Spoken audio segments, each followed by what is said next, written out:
Second, the differences in the use of tenses.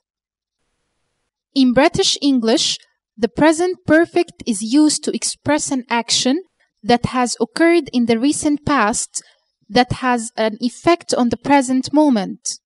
For example, I have misplaced my pen. Can you help me find it?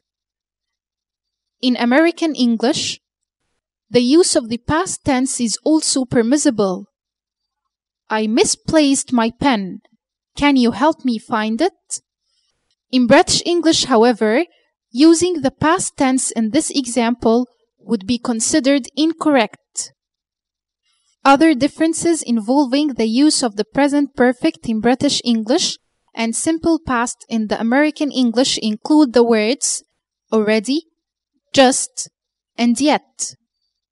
In British English, I've just had food, while in American English, I just had food. Have you finished your homework yet? Did you finish your homework yet?